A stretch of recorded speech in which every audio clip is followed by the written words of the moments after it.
పట్టణంలో హరిజనవాడ పాఠశాలలో విద్యార్థులకు స్టడీ మెటీరియల్ పంపిణీ కార్యక్రమంలో ముఖ్య అతిథిగా ఎమ్మెల్యే తూడి మేఘారెడ్డి పాల్గొని సిద్ధాంత కర్మ ఆచార్య జయశంకర్ జయంతి సందర్భంగా ఆయన చిత్రపటానికి పూలమాలలు వేసి నివాళులర్పించారు.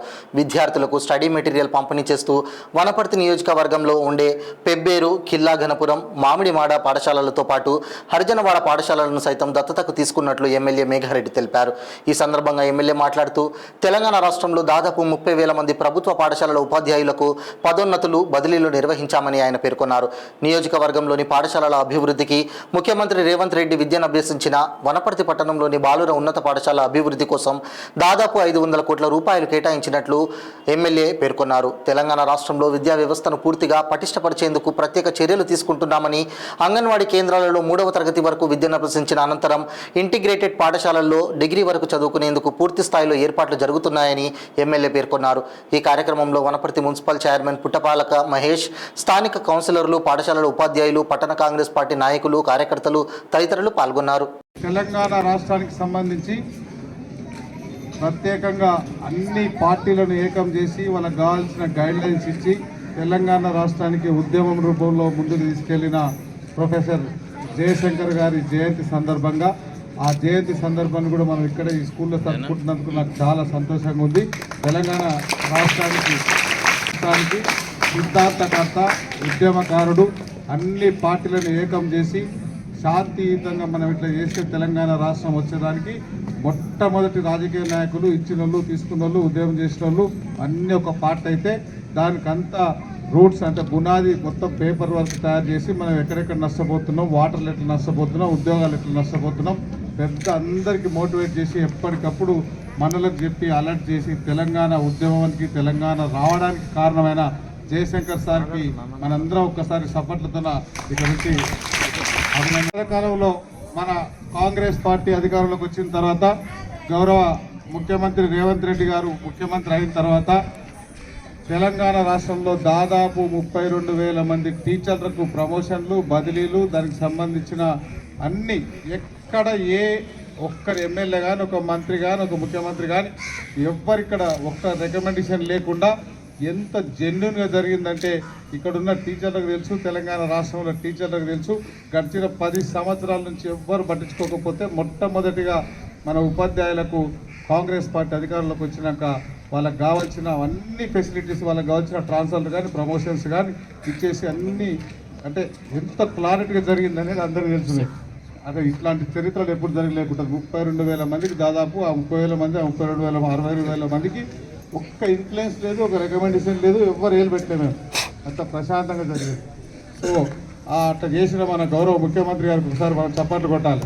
దాంతోపాటు ప్రభుత్వం అధికారంలో వచ్చిన తర్వాత ఈ స్కూల్స్లలో మినిమం ఫెసిలిటీస్ అంటే వాష్రూమ్స్ కానీ, వాటర్ కానీ, కరెంటు కానీ, ఫ్యాన్లు కానీ, మినిమం డోర్లు కానీ, కిటికీలు కానీ ఏమేమి ఇబ్బంది ఉందో అని దానికి ఎంబడే డబ్బులు శాంక్షన్ చేపించి ఒక్కొక్క నియోజకవర్గానికి 10 కోట్లు అట్లా 119 నియోజకవర్గాలకు 1,200 కోట్లు రిలీజ్ చేసి పిల్లలకు తెలంగాణలో చదువుకునే ప్రభుత్వ స్కూళ్ళలో చదువుకునే ప్రతి పిల్లలకు కానీ ఎవ్వరికి ఏమి ఇబ్బంది కాకూడదని అమ్మ ఆదర్శ పాఠశాల రూపంలో మన స్కూల్ అకౌంట్లలో డబ్బులు వేసేసి కలెక్టర్ గారికి అధికారం ఇచ్చేసి ఏమి ఇబ్బంది ఉన్నా స్కూళ్ళు తెరిసే లోపు తర్వాత ఏమైనా పెండింగ్ ఉన్న అన్నీ చేయడానికి డబ్బులు ఇచ్చిన మళ్ళీ గౌరవ ముఖ్యమంత్రి గారికి మళ్ళీ ఒకసారి మనం చప్పట్లు కొట్టాలి.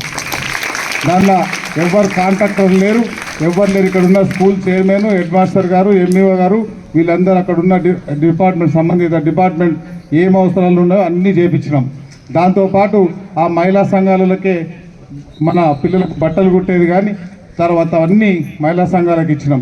మహిళా సంఘాలు కూడా ఉండాలి.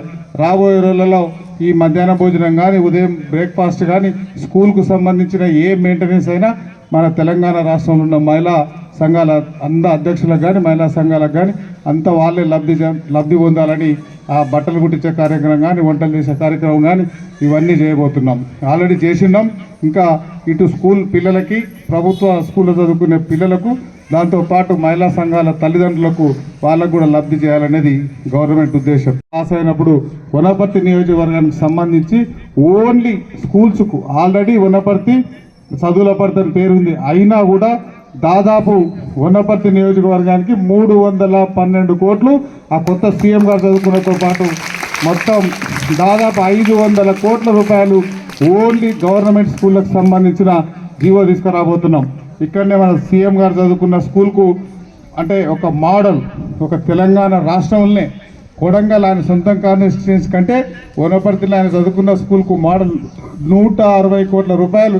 అన్న నువ్వు చదువుకున్నావు, నువ్వు చదువుకున్న స్కూల్కి నేను ఇట్లా చేయించిన, బిల్డింగ్ ఇట్లా ఉంటుంది, స్కూల్ ఇట్లా ఉంటుంది, కాలేజ్ ఇట్లా ఉంటుంది, దీనికి ఇంత ఎస్టిమేషన్ తీసుకొని పోతే అక్కడ చుట్టుపక్కల షాపింగ్ కాంప్లెక్స్ కడితే మున్సిపాలిటీ కూడా ఇన్కమ్ జనరేట్ అవుతుంది. సీఎం గారికి తీసుకపోతే ఒక్క మాట మాట్లాడకుండా ఎంబడే సిగ్నేచర్ పెట్టి 160 కోట్లు శాంక్షన్ చేశాడు మన ముఖ్యమంత్రి గారు. అట్లా వనపర్తిని చదువులకు ఎక్కడ ఇబ్బంది లేకుండా, గవర్నమెంట్ స్కూళ్ళకి ఎక్కడ ఇబ్బంది లేకుండా చేయాలనేది మా ఉద్దేశం. నేను కూడా గవర్నమెంట్ స్కూల్నే చదువుకున్నా, మన ముఖ్యమంత్రి గారు కూడా గవర్నమెంట్ స్కూల్నే చదువుకున్నారు, ఇప్పుడున్న ప్రధానమంత్రి గారు కూడా గవర్నమెంట్ స్కూల్నే చదువుకున్నారు. లేకుండా చేయాలని కొత్తగా మొన్న అసెంబ్లీలో ఒక చట్టం తీసుకొచ్చినాం.